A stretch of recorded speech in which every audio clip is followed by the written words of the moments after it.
The lonely planet and the dying cub. The sky above the dead planet was dark and full of dust. Nothing moved on the surface except the cold wind. Cole's small spaceship landed slowly on the cracked ground. He stepped out wearing an old spacesuit, his boots pressing into the gray sand. He was not a hero. He was a scavenger, just a man looking for broken things to sell. His ship was falling apart, his food was low, and his credits were fewer than ever. This planet was hit hard, he said to himself. But maybe something is still left. Cole moved carefully through the ruins of what looked like a small alien base. Burnt metal, broken wires, ashes, signs of a battle long forgotten. Then he saw it, a strange ship, half buried in the ground. It wasn't human-made. Its shape was smooth, dark, and curved like a blade. He pulled out his scanner. No life signs, he muttered. Dead for sure. But as he stepped closer, a sound stopped him. A soft, weak cry. It was almost like a whimper. A baby's cry. But not human. He froze. The cry came again. From inside the alien ship. Cole looked around. The planet was silent. He followed the sound and climbed inside the wreck. The air was thin, stale, and cold. Flashlight in one hand, blaster in the other. He moved deeper, and then he saw it. In a small broken pod, covered in burns and blood, was a small alien cub. Its skin was dark gray with glowing blue lines running through it. It had large eyes full of fear and pain. It was shaking, barely breathing. Cole felt a chill. He had seen many things during the war, but this was something different. What the hell are you? He whispered. The cub looked at him. It didn't speak, but its eyes said everything. It was scared, alone, dying. Cole stepped back. He had no reason to help it. It wasn't human. It wasn't valuable. Keeping it could mean danger, big danger. But then a memory came. A little girl laughing, running through a green field. His daughter, gone now, lost in the fires of war. He sighed. Damn it, he whispered. I must be going soft. He gently lifted the cub into his arms. It was warm, shaking, light like a blanket. The cub didn't resist. It just leaned into him, weak and silent. Cole ran back to his ship, checking the sky. No movement. No ships. Yet something felt wrong. As soon as he was inside, he placed the cub on the bed and locked the doors. He gave it oxygen, cleaned the wounds, and injected a small dose of med gel. The cub blinked. It reached out with one small hand and touched Cole's glove. Then slowly it closed its eyes. Cole sat beside it. What did I just bring into my life? He asked. He didn't know the answer. But something deep inside told him. This wasn't just a cub. This was something important, something powerful.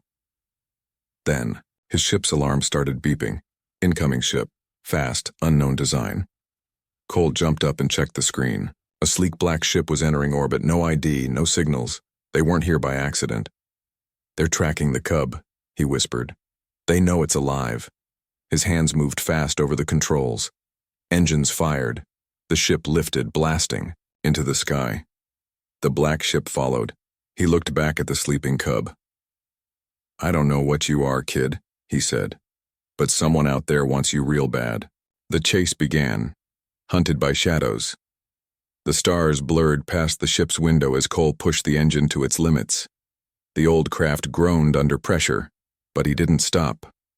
Behind him, that black alien ship was still chasing. It didn't blink. It didn't send warnings. It didn't ask questions. It simply followed, silent and fast, like a shadow with purpose. Cole wiped the sweat from his forehead.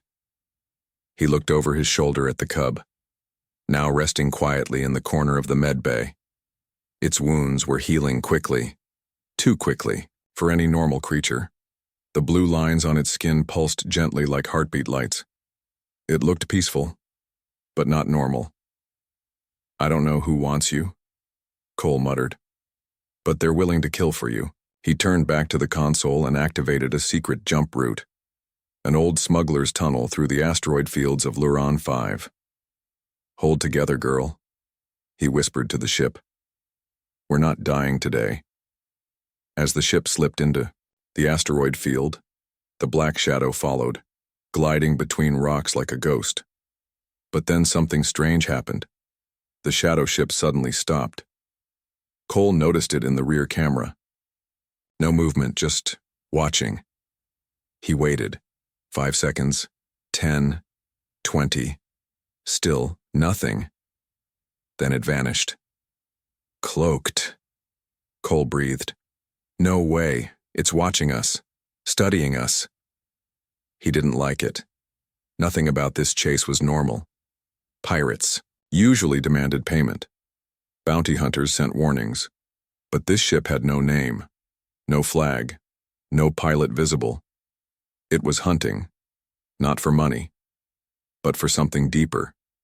And the only clue was the cub. For the next 3 days, Cole kept moving, from one system to another. He didn't stay long. Refueled on hidden stations, bought food from silent traders, slept in short naps with one eye open. And during that time, the cub changed. It grew stronger. Its wounds vanished like they were never there. It started walking around the ship, curious, touching things, watching screens. It didn't speak, not in any human language, but it understood. Cole tested it, gave it small puzzles. It solved them in seconds. One time, he dropped his wrench by accident. The cub picked it up using just its thoughts. Cole stared. Telekinesis? You're joking. The cub simply looked at him with glowing eyes. Another time, the ship's internal. Lights went out due to an old power glitch. Before Cole could fix it, the lights turned back on and by themselves, no command. No touch. The cub stood in the hallway, eyes glowing brighter than ever. You're not just a creature, Cole whispered. You were built. That night, Cole couldn't sleep. He sat by the cub, looking at the stars. He remembered something. A story from the war, a rumor, a secret species made for war, created in labs then destroyed by their own makers because they were too powerful, too unpredictable. They called them Apex-class living weapons. He stared at the cub. Are you one of them? The cub didn't answer, but it tilted its head like it understood. Then came the attack. It started with a beep. A small warning. Lifeform detected. Boarding craft attached to hull. Cole jumped to the cockpit. Outside, the black ship had returned. Silent, deadly, and now it had sent something inside.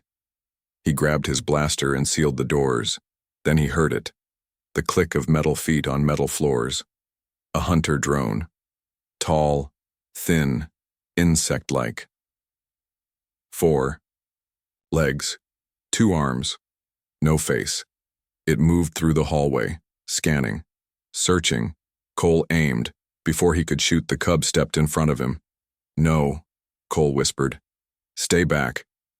But the cub growled, low, deep, not like before. The sound echoed like thunder in a cave. The drone turned to the cub. It raised its weapon. Then, in a flash, the cub disappeared. Blink, gone. Then it reappeared, behind the drone. It growled again, louder this time. The drone tried to turn. Too late. A wave of force exploded from the cub, invisible but strong. The drone hit the wall, bent, in half and shattered into pieces. Cole stood frozen. The cub walked back to him, calm, like nothing happened. Cole looked at the broken drone. Metal twisted like paper. He stared at the cub. What are you becoming? The cub walked to him, reached out, touched his hand. Then, in a soft, clear voice, it said one word. Father. Cole's heart stopped. It spoke, not a random sound, not mimicry. It chose that word. He dropped to his knees, eyes wide. The cub leaned against him, and outside the ship, the black shadow floated in space, still watching, still waiting. But now, It wasn't the hunter. It was afraid. Because the weapon it wanted, the living weapon, had begun to awaken, and it had chosen a side. The forbidden DNA. The ship drifted silently above the planet Callus 4, a forgotten world, far from the eyes of the Galactic Council. Cole stood near the cockpit, watching the clouds swirl below. His face was tired, his eyes hollow. The cub sat, beside him quiet and still, watching the same view. It had been 5 days since the drone attack. No more signs of the black ship, no more shadows, but Cole knew better. Silence was often louder than war. He tapped the screen and sent a hidden code, a signal to an old friend, someone he hadn't spoken to since the war ended. "I hope you're still alive, Doc," Cole muttered, "because I've got something dangerous." The cub turned its head. Its glowing eyes studied him, like it understood every word. The planet's surface was dry and cracked. Wind blew through the ruins of what once was a science station. Now it was nothing more than dust and metal bones. Cole's ship landed on a hidden pad near the cliffs.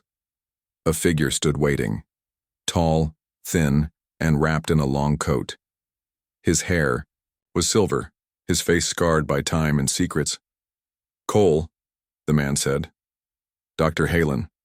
Cole nodded. "Still hiding in dead places, I see. Better than being dead in living ones." The doctor's eyes moved to the cub. "Is that—" Cole nodded. "Yeah, found him on a wrecked ship. He was barely alive." Dr. Halen stepped forward carefully. The cub looked at him, calm but alert. "What do you know about him?" Cole asked. The doctor didn't answer. He pulled out a small scanner and passed it over the cub. The screen flashed with strange symbols and red warnings. His face changed. This shouldn't exist." Cole crossed his arms. "What is it?" Dr. Halen stepped back slowly like he had just touched fire. "It's not a species. It's a weapon, a creation, a forbidden one." Cole felt a chill in his bones. Halen looked him in the eye. "This is a Gen Z Alpha, Project Apex, one of the most dangerous things ever made. Years ago, long before the galaxy's current peace, the Council had authorized secret labs to create living weapons, beings that could adapt, fight, and evolve beyond anything else. They were called Apex units. They were fast, powerful, and nearly unstoppable, but something went wrong. The Apex units began thinking for themselves. They didn't want orders. They wanted freedom. When the first one escaped, it destroyed 3 planets in a week. The Council panicked. All remaining Apex subjects were hunted and erased. Or so they thought, Halen said. This one must have been hidden, protected. Cole looked at the cub, who now sat quietly on a bench playing with a small metal ball. His ship was attacked. Maybe someone was trying to save him. Or maybe, Halen whispered, someone wanted him lost, until he was ready. Cole clenched his fists. He's not a weapon. He's just a kid. No, Cole. He's both. That night, Cole sat outside the ship, looking at the stars. His mind was heavy. What if the Council found out? What if the black ship returned? What if he couldn't stop what the cub might become? But then he remembered the way the cub looked at him, the way it called him father, the way it protected him from the drone. Weapons don't feel. This one did. Suddenly, he heard a noise, a sharp electric hum. He ran inside. Dr. Halen was on the floor, eyes wide with fear. His console was fried. Sparks flew from the walls. The cub stood in the center, glowing bright, too bright. Its body floated 2 inches off the ground. The air around it buzzed like thunder trapped in a cage.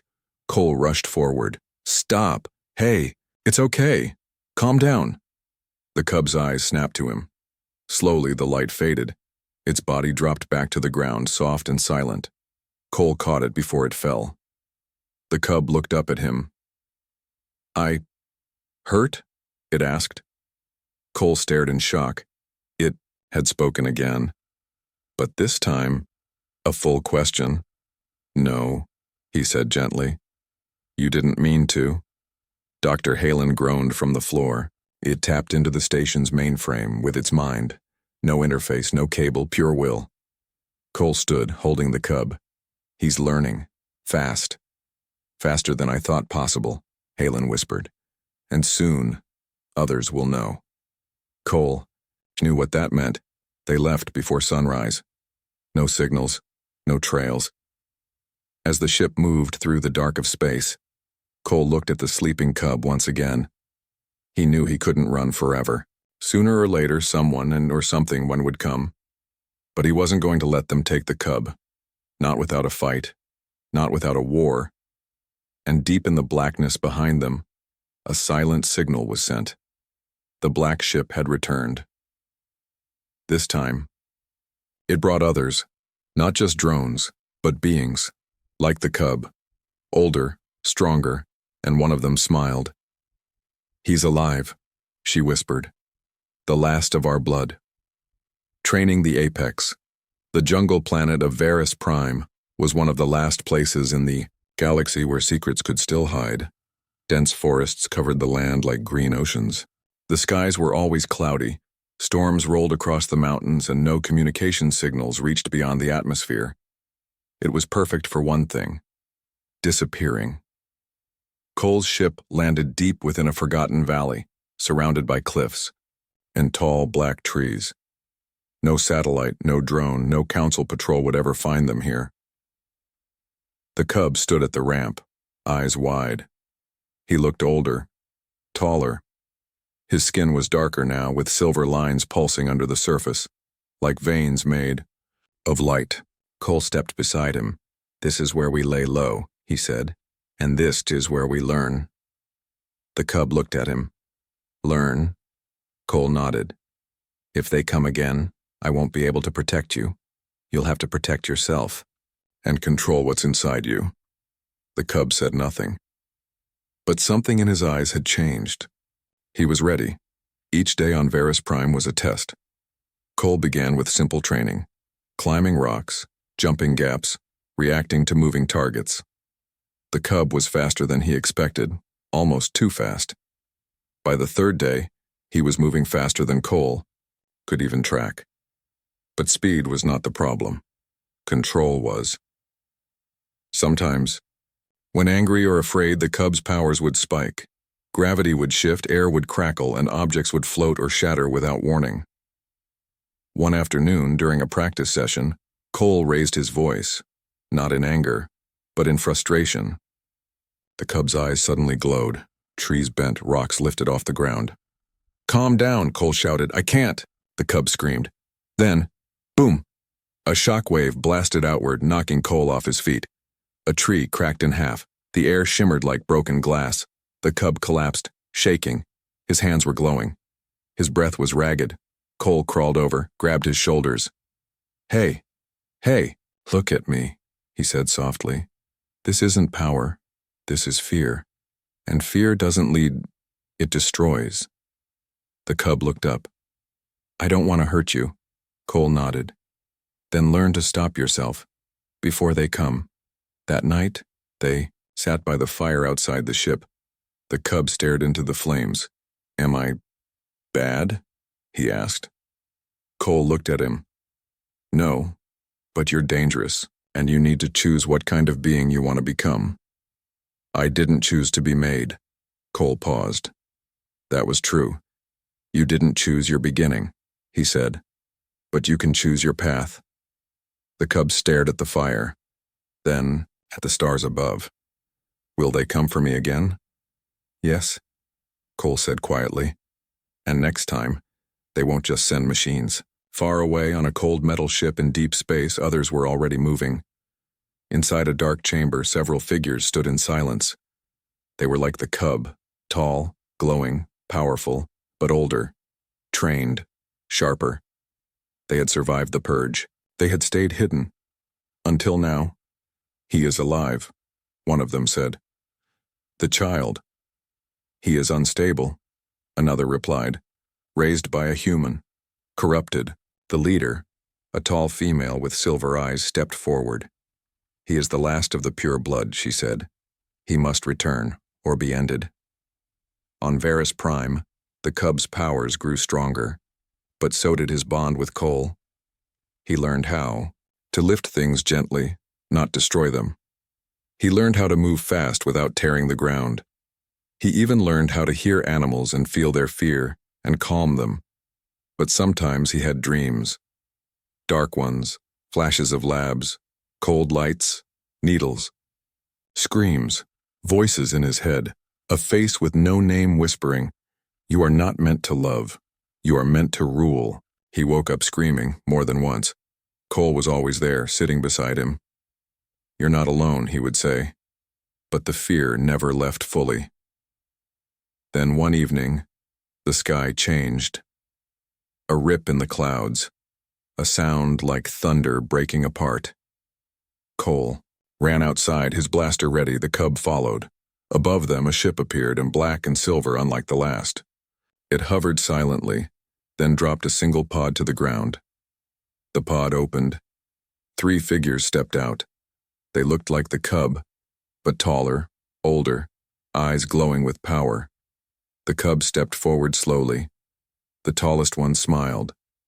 "Brother," she said, "you have grown." Cole raised his weapon. "Step back." The woman ignored him. "You were not meant for this," she told the Cub. "Not for hiding, not for weakness. Come with us. Learn what you truly are." The Cub looked at her, then at Cole. "I don't want to hurt people." "You already can," she replied. "And one day, you will. Better to learn control. From your own kind." "I have control," the Cub said. "I have him." She laughed softly. "He is human. Soft. He will die. And when he does, who will protect you from yourself?" The Cub's eyes dimmed. Doubt flickered in his mind. The woman stepped closer. Cole aimed. "Don't take another step." "You cannot stop us, human," she said coldly. Then the Cub shouted, "Stop." A wave of energy pushed outward, separating all of them. The Cub stood in the middle, arms raised, shaking. "I choose me," he said. The others stepped back. They looked at one another. "This is not over," the woman warned. "You will call us when he is gone." Then flash. They vanished. Cole walked up to the Cub. "You okay?" The Cub didn't answer right away. "They're my kind," he whispered. "But I didn't feel safe with them."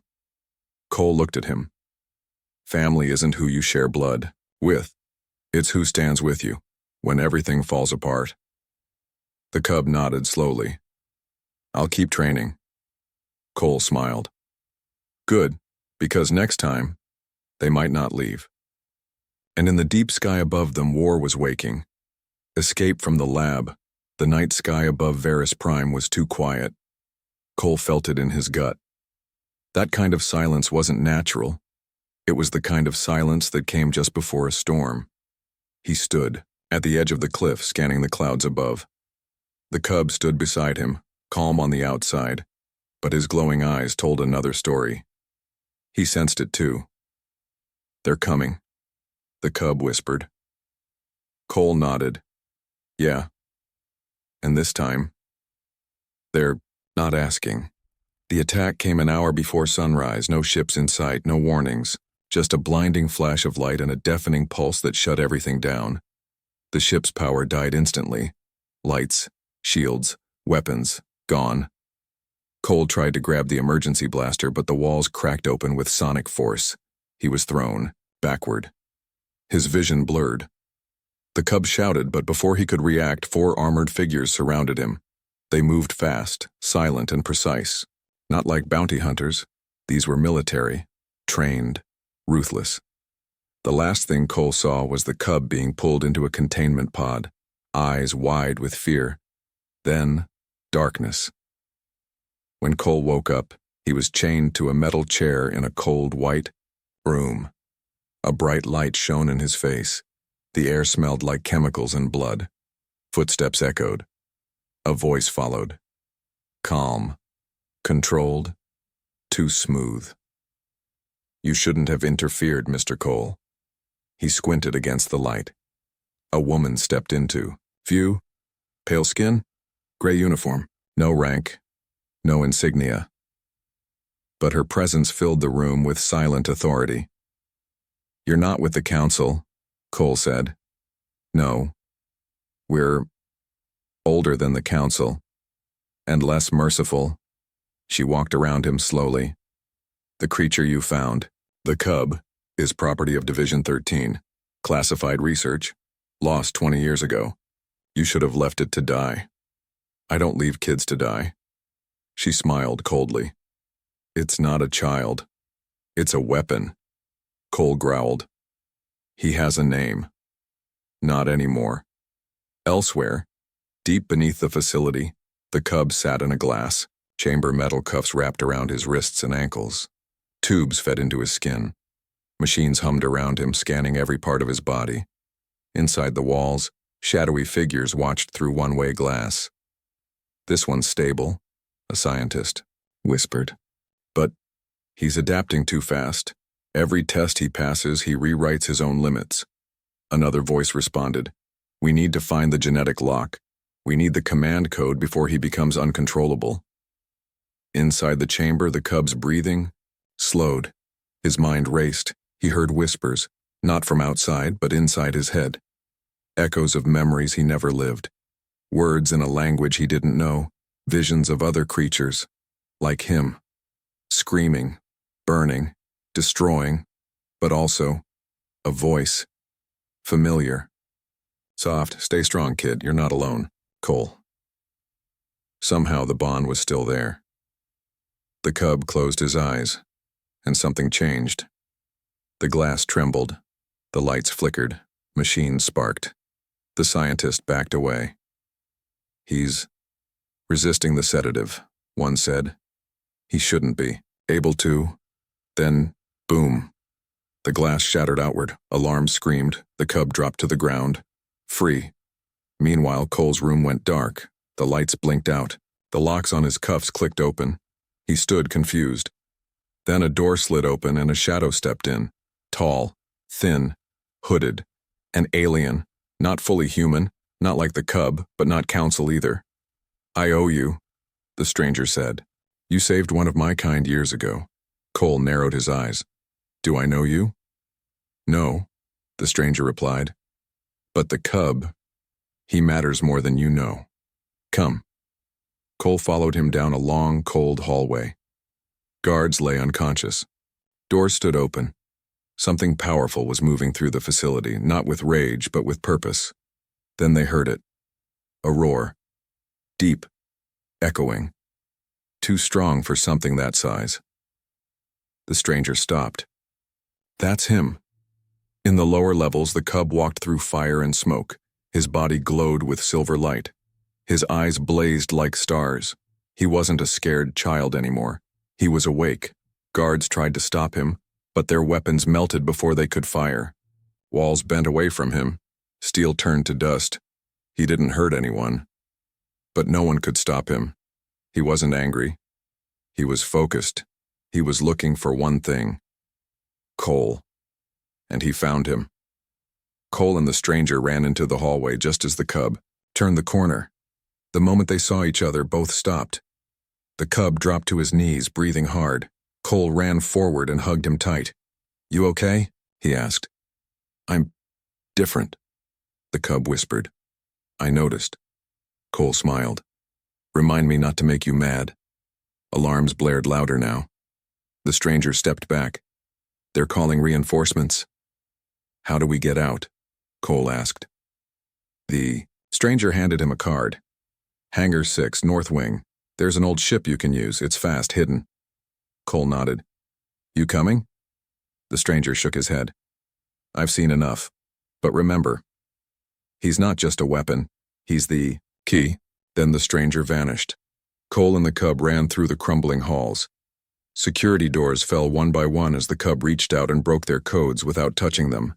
Lights exploded. Fire rose around them. Chaos.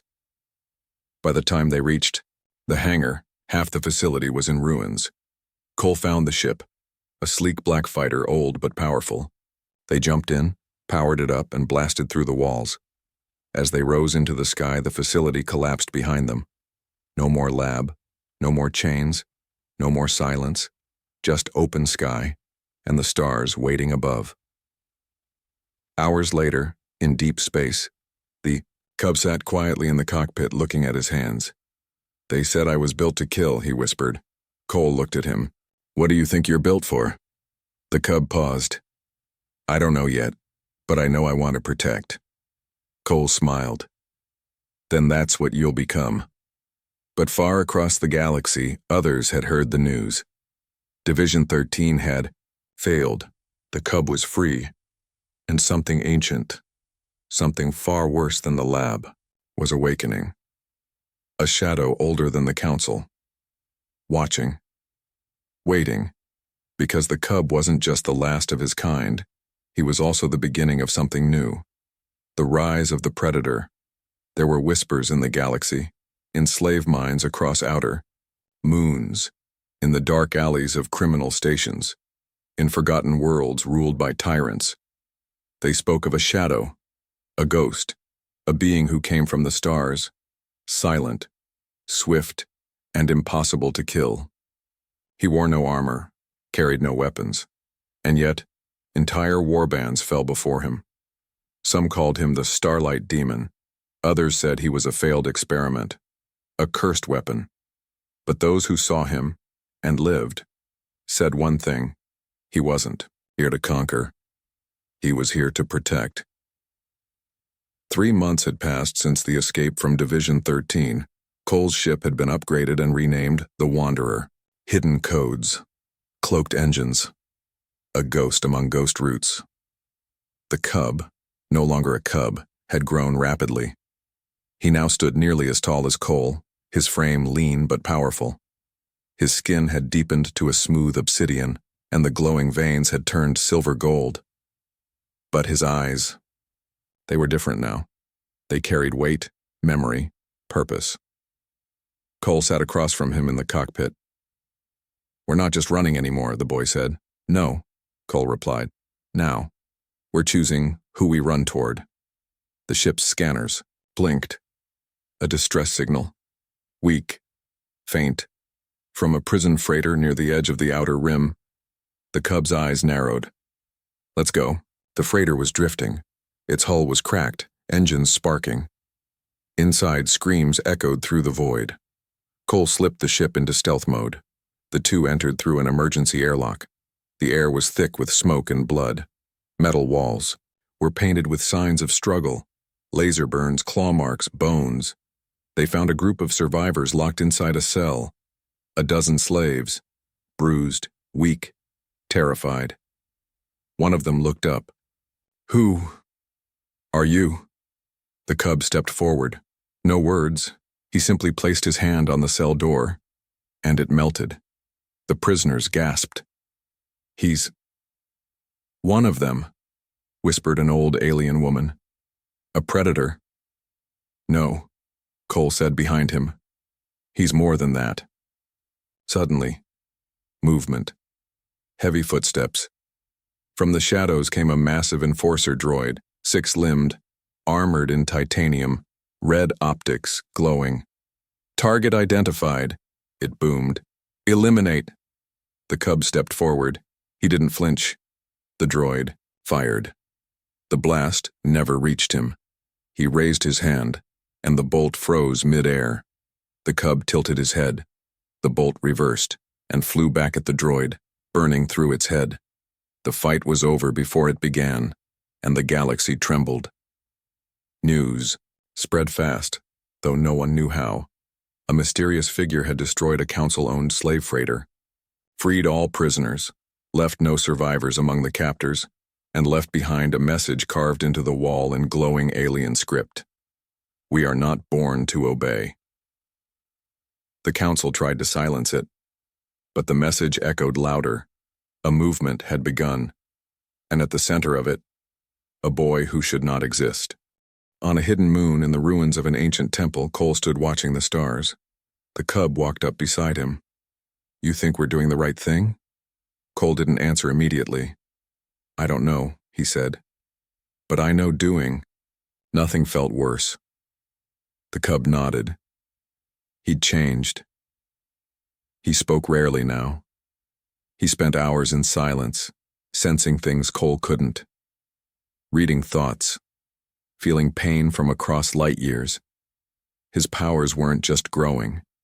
They were awakening something, old something buried. Sometimes he saw visions of beings like him, of cities in the clouds, of betrayal. Sometimes he saw fire, and in those dreams he stood alone. One day, a small ship appeared near their orbit. No weapons, just one life form. Cole locked weapons. Could be a trap. The cub shook his head. It's someone like me. They opened the ramp. A tall figure walked in. Female, same glowing skin, same piercing eyes. She bowed. My name is Naya. I'm your sister. The cub stepped back. I don't know you. No, she said. You were taken before you were born, hidden, protected. Cole watched them carefully. Naya continued, we were not made for war. We were made to balance, to protect minds, to guide. But something changed, the cub whispered. Yes, she said. Our creators tried to control us, divide us, turn us into weapons. She stepped closer. They fear you, because you were untouched, raised without their lies. The cub looked at Cole. My father, he said. Naya smiled. Then he did well. But you cannot run forever. The others are waking. Some seek peace. Others seek war. You must choose. I already did. But Naya's face grew grim. They're coming. The ones who want you back. Not as a brother, but as a king. In the shadows of the galaxy, the old ones moved. Survivors of the Apex Project. Leaders of the forgotten bloodlines. They called themselves the Primordials. And they believed the cub was destined to rule. But only if he embraced what he was built for. Power. Total power. They sent a message across the stars. Return to us, or be hunted. Cole sat alone that night. He stared at the empty sky. The stars. He knew what was coming. War. But not between governments or armies. A war of species, of minds, of identity. The cub joined him. I'm scared, he admitted. Not of them, of myself. Cole looked at him. You're not a monster. But what if I become one? Then I'll stop you, Cole said gently. The cub looked down. But until then, I'll believe in you. They sat in silence, and far above, in the deepest part of space, a dozen ships lit up, a fleet, ancient, awakened, and hunting. Father and monster. The stars above the dying system burned red.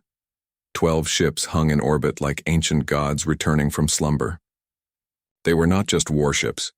They were relics of a forgotten empire, vessels built to carry the Apex bloodline across galaxies and reclaim what had been lost. Inside the largest of them, a voice echoed across dimensions. You are summoned. On the jungle moon below, the cub stood in silence, staring at the sky. Cole watched him from behind, hand on his old blaster, not to threaten but to remind himself, no matter what the cub chose, he had made a promise. To protect the child, or if he had to, stop the monster. They took the ship up quietly. No fighters came to stop them, no weapons fired. It was not a trap. It was a ceremony. When they landed inside the mothership, no guards approached, only a wide glowing corridor leading deeper into the heart of the vessel, like a throat ready to swallow. The cub walked ahead. Cole followed. Slower, alert. They entered a hall of light and stone. 12 figures stood around a circular platform. Tall, glowing, armored in memory and power. Each one different, but each sharing the same pulse of energy in their eyes. The Primordials. At the center stood a throne made of obsidian metal and starlight veins. Empty, waiting. You are the last true heir, the female at the front said. Born in secret, raised in shadow, freed by a man, not of your kind. She glanced at Cole, almost amused. You are not bound by blood, she said, yet the boy calls you father. Why? Cole met her gaze. Because I didn't create him. I raised him. One of the elders spoke next. The galaxy is broken, ruled by fear, by weak minds and soft hands. We offer you a place, to reshape it. Another added, You are not a mistake, you are destiny. Take the throne, lead us. The cub said nothing. He looked around the room, at the glowing beings, at the ancient tech, at the power humming beneath his skin, answering to them, calling. He turned to Cole. Cole nodded, slowly. It's your choice. The boy stepped forward toward the throne. The primordials smiled. But then, he stopped and looked down at his hands. He saw the power, the pull, the possibility. And he saw something else. A memory. Of Cole. Cooking. Canned food over fire, laughing badly at old jokes, holding him when he cried, telling him stories not to make him strong but to make him human. The boy turned around. I am not your king, he said. The room went silent. I am not your weapon. I am not your legacy. I am not the end of the galaxy. He walked back to Cole. I am a son. One of the elders stepped forward. You deny what you are? No, the cub said. I choose what I'll become. The elder's voice turned cold. Then you are a mistake. A blast of energy fired from her hand, fast like lightning. Cole shouted, No! The cub turned, eyes flashing gold, and caught the blast mid-air. With a twist of his fingers, the energy turned into dust. I don't want war, he said, but I'm not afraid of it. The chamber roared to life. The primordials moved. In unison, power surged, reality bent. Cole grabbed his blaster, but the cub raised a hand. Go, he said. I'm not leaving. Go. A force wave pushed Cole out through the hallway. Fast, clean, not hurting him, but moving him far away. The doors sealed shut. Inside, the boy faced his creators, and they attacked. What followed was not a battle. It was evolution. The throne room. Cracked under the weight of force waves, time loops, and kinetic screams. The primordials fought with a fury born of betrayal. But the cub fought with something they did not have. Purpose. They were ancient. He was new. They followed code. He made his own. He didn't overpower them. He outgrew them. And when the light finally faded, only one figure remained standing, shaking, breathing, hard, eyes full of tears, not from pain, from clarity. Cole stood outside the sealed doors. They opened slowly, smoke poured out. The boy stepped through, older now, taller, still glowing, but gentler. His body pulsed with power, but his expression was calm. Cole stared. You okay? He asked. The boy looked at him. I'm not the same. Cole lowered his blaster. You're still mine. The boy nodded once. They're gone. All of them? No. Some left before I arrived. They'll try again, but I'll be ready. Cole sighed. So it begins. No, the boy said. Now, it begins to end. In the months that followed, something strange began to happen. Across the galaxy, slave camps were dismantled, not by soldiers, but by shadows. Corrupt leaders disappeared. Entire warships were found adrift. Engines off, crews asleep. No harm done. Just messages left behind. You were warned. The council was in chaos. The apex threat had returned, but not as a destroyer, as a guardian. Legends spread, stories told by smugglers, rebels, farmers, refugees, of a being born in war, raised in peace, and feared by all who abused power. Some called him a monster, others called him hope. But one name always came up, the son of the scavenger. Years later, Cole sat alone on a quiet hilltop on a remote moon. He had grown older, his hair gray, his body slower. He no longer fought, but he still waited, and one day he saw a familiar glow in the sky. A ship, not big, but fast, sleek. It landed, nearby. The boy stepped out. Not a boy anymore, not a god either, something in between. He walked up to Cole and sat beside him. They didn't speak for a while. Then Cole said, "You found your place?" The boy nodded. "I protect. I teach. I try not to lose myself." Cole looked at him. "You scared of becoming the monster?" The boy smiled softly. "No. I'm just scared of losing the man who made sure I didn't." Cole put a hand on his shoulder. "You won't." And together they looked at the stars that once watched a child become a weapon, and now watched a weapon become something greater. A sun,